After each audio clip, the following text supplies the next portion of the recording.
However, the reciprocal attacks that have been carried out in recent days are seriously threatening the safety of navigation in the Black Sea. Targeting merchant ships and civilian vessels brings absolutely no benefit to anyone. We are unequivocally conveying our clear warnings to both sides regarding this critical issue. Tensions have once again surged across the Black Sea as Turkey confirmed it had destroyed a drone that moved dangerously close to its airspace.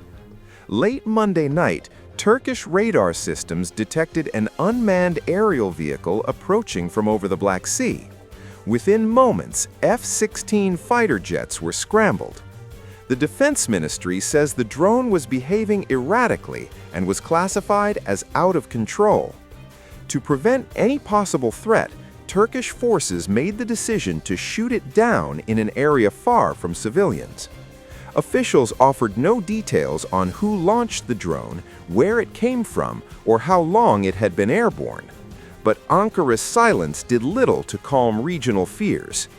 The incident unfolded during one of the most volatile moments in the Black Sea since the war began. The Black Sea has become increasingly volatile as the war in Ukraine pushes closer to regional borders. In recent weeks, Ukraine has intensified attacks on Russia's shadow fleet, targeting oil tankers accused of helping Moscow bypass Western sanctions. On November 28th, Ukrainian naval drones struck 2 Russian shadow fleet tankers inside Turkey's exclusive economic zone. On December 11th, Ukraine claimed another strike on a similar vessel off the coast of Crimea. In response, Russian President Vladimir Putin warned that Moscow could cut Ukraine off from the sea. As promised, Russia responded forcefully to those attacks.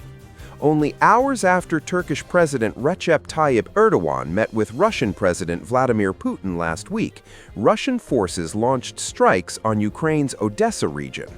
The attacks hit the ports of Odessa and Chornomorsk, damaging 3 Turkish-owned cargo vessels and drawing Turkey deeper into the conflict's fallout. The timing was striking, as Erdogan had raised the idea of a limited ceasefire focused on protecting ports and energy infrastructure in the Black Sea. Instead of de-escalation, the region saw renewed violence that threatened commercial shipping and maritime security. Turkey, which has the longest Black Sea coastline at more than 1,300 kilometers, has grown increasingly concerned that the conflict could spill into its own waters and airspace. President Erdogan has called the attacks on shadow fleet tankers a worrying escalation, warning that they endanger navigation, human life, and the marine environment, particularly within Turkey's exclusive zone. As a NATO member, Turkey balances its commitments to the alliance while maintaining close ties with both Moscow and Kyiv. Ankara has positioned itself as a mediator throughout the war, hosting talks earlier this year that led to prisoner exchanges, but little progress towards peace. Now, with drones approaching Turkish airspace and commercial ships caught in the crossfire, the Black Sea stands at a dangerous crossroads. Russia bombards multiple NATO ships in shock bombardment. Russia strikes key Odessa ports, 3 NATO nation vessels on fire.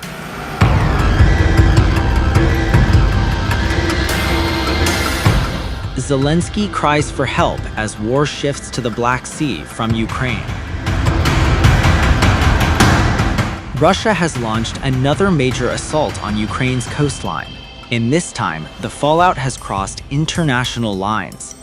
On Friday, Russian forces attacked 2 Ukrainian ports, striking civilian maritime infrastructure and damaging 3 Turkish-owned vessels, including a ship loaded with food supplies.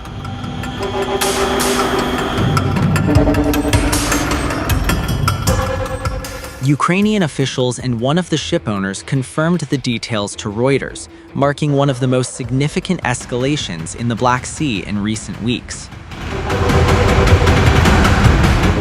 The strike came just days after Moscow threatened to cut Ukraine off from the sea, a stark warning issued following Kiev's maritime drone attacks on Russia's Shadow Fleet, a network of tankers believed to be quietly exporting Russian oil. Kyiv has long argued that this fleet is a crucial lifeline for Moscow's war finances, now approaching 4 years. The timing of Friday's attack is striking.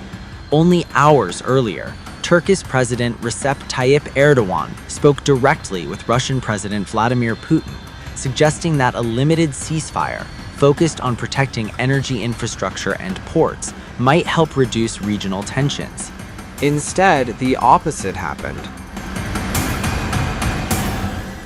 Ukrainian President Volodymyr Zelensky posted photos of the aftermath, a massive blaze engulfing a ship at the port of Chornomorsk, firefighters battling columns of thick black smoke.